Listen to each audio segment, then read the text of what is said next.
Excel के इस tutorial में आज हम एच स्टेक फंक्शन के बारे में बात करने वाले हैं और जिसमें हम सीखेंगे एच स्टेक फंक्शन क्या है, एच स्टेक फंक्शन को हम क्यों यूज़ करते हैं, एच स्टेक फंक्शन कैसे काम करता है, इसके सिंटैक्स को समझेंगे। उसके बाद इसके एग्जांपल्स करेंगे, लास्ट में इसके यूजफुल टिप्स और ट्रिक्स के बारे में और समरी के बारे में बात करेंगे। तो चलिए स्टार्ट करते हैं। सबसे पहले समझते हैं एच स्टैक फंक्शन क्या है। एच स्टैक फंक्शन एक छोटा सा ही फंक्शन है और ये lookup and reference function series का एक फंक्शन। आप इसे फॉर्मूला बार पे जाके चेक कर सकते हो और यहाँ पे आपको एच स्टैक फंक्शन मिल जाएगा। एच स्टैक फंक्शन ये रहा। ये क्या करता है, ये मल्टीपल रेंजेस को, मल्टीपल टेबल्स को या एरेस को कंबाइन करता है और एक सिंगल हॉरिजॉन्टल डेटा सेट में कन्वर्ट करता है।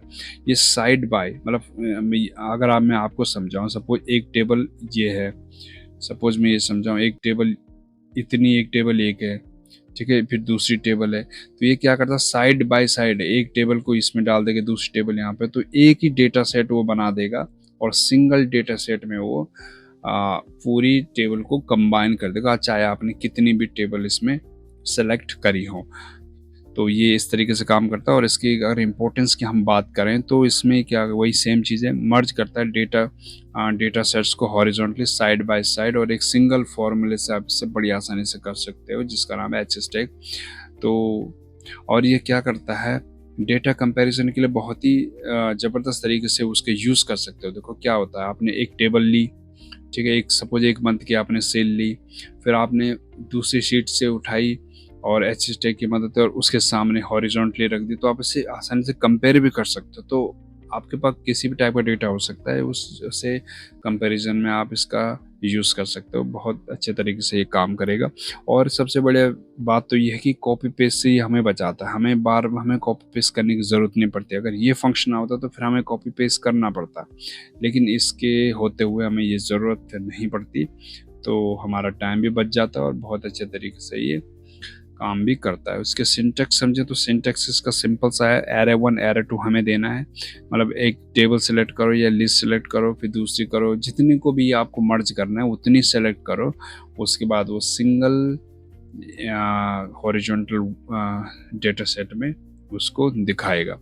इसके एग्जांपल्स कर लेते हैं। एग्जांपल्स की बात करें तो हमने कुछ सिनेरियो क्रिएट करें, जैसे कि हमारे पास ये कुछ डेटा है, ये कुछ कस्टमर का डेटा है, सेल्स का, बिजनेस। अब इसमें क्या है, एक टेबल में तो हमारा क्या है, कस्टमर की डिटेल्स है, दूसरे में क्या है, सेल्स डेटा है। ये उन्हीं कस्टमर का सेल्स डेटा है, लेकिन दूसरी टेबल में, तो हमें इसको कंबाइन कैसे करेंगे, तो उसके लिए यही फंक्शन बेहतर ढंग से काम करता है। अब हम यहाँ पे जाएंगे, यहाँ पे हम लगाएंगे एच स्टेक लगाया, एरे 1, सबसे पहले इस एरे को सिलेक्ट कर लो, फिर कॉमा, फिर उसके बाद एरे 2, फिर ये दूसरे वाले को हमें उसके सामने लाना है तो उसको सिलेक्ट कर लो। हाँ, इसके नंबर जो इसके नंबर ऑफ आइटम सेम ही होने चाहिए। मतलब मैं ये कह रहा हूँ कि कॉलम्स में जैसे ये कस्टमर आईडी है तो यहाँ भी सेम ही होना चाहिए, नहीं तो वो फिर दिक्कत करेगा उस पर।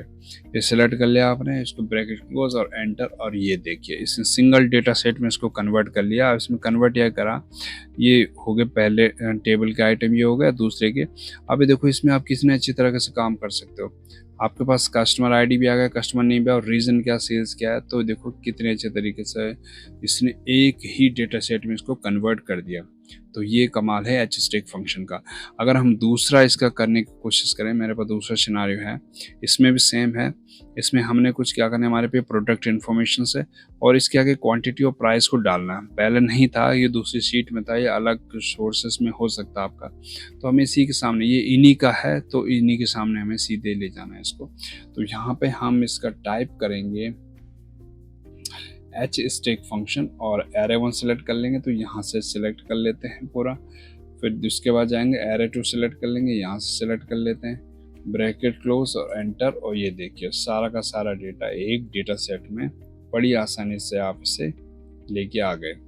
तो ये चीज़ें हैं एच स्टैक फंक्शन में। तो ये ज़्यादा डिफ़िकल्ट फंक्शन नहीं है, तो ये आपके समझ मेरे हिसाब से बहुत ही जल्दी आ जाना चाहिए। अब देखो इसमें सारी चीज़ें आपको, इतने टेबल से आप लाए इसको, कुछ ये एक टेबल में थी, कुछ एक टेबल में थी, तो आप अब इसे आसानी से इसका यूज़ कर सकते हो जहाँ भी आपको यूज़ करना है। एक और सिनारियो शायद क्रिएट कर रखा हमने, कुछ ये सिनारियो है, इसमें भी वही है। इसमें क्या है, आपको कंबाइन करना है, ये कुछ स्टूडेंट के नाम है और इसके क्लास है। और ये क्या है, इनके मार्क्स हैं साइंस, इंग्लिश और टोटली। तो इनके मार्क्स इनके आगे हमें लाने हैं। तो ऑब्वियसली इससे बड़ी आसानी से हम ला सकते हैं। यहाँ पे हम एच स्टेक दबाएंगे, एच स्टेक, उसका एरे 1 सेलेक्ट कर लेंगे। एरे 1 हमने सेलेक्ट करा। उसके बाद हम इसके एरे 2 की डिटेल्स सेलेक्ट कर लेंगे और एरे 2 सेलेक्ट करा और एंटर। और ये देखिए कमाल है इसका, कितनी ज़बरदस्त तरीके से एच स्टेक फंक्शन काम करता है। तो चलिए, मुझे लग रहा है आपको ये समझ आ गया होगा। हमने 3 सिनेरियो कर लिए हैं। आपको इस फाइल आप प्रैक्टिस कर लेना इसकी, आपको फाइल्स मिल जाएंगे सारी की सारे। आप डिस्क्रिप्शन में जाके व्हाट्सएप चैनल में हम इसका लिंक्स भेजते हैं, वहाँ से आप इसको डाउनलोड कर सकते हो और अपनी प्रैक्टिस कर सकते हो। इंट्रो ये चीज़ें भी हो गई हैं, टिप्स एंड ट्रिक्स भी हो गई हैं। देखो ये क्या करता है, जो जितनी भी एरी हैं उनके पास सेम नंबर ऑफ रोज होनी चाहिए। जो मैंने अभी बात करी थी, तो सेम नंबर ऑफ रोज होनी चाहिए। और वी स्टेक भी है, जैसे हमें एच स्टेक के बारे में बात करें कि वी स्टेक भी है जो वर्टिकली अरेंज करता है। ये तो हॉरिजॉन्टली कर रहा है, अभी जो देख रहा है वो हॉरिजॉन्टली कर रहा है, लेकिन एक वर्टिकल स्टेक भी है, वो वर्टिकली ही करता है। उसके बारे में भी वीडियो अपलोडेड है, आप वहाँ से देख सकते हैं। और कंक्लूजन्स की अगर हम बात करें इसमें, तो वही है, एच स्टेक मर्ज करता है डेटा को साइड बाय साइड और बहुत ही जल्दी और डायनेमिकली मर्ज करता है। तो ये चीज़ें हैं। तो चलिए इसको क्लोज करते हैं और मिलते हैं आपको नेक्स्ट वीडियो में। तब तक के लिए धन्यवाद।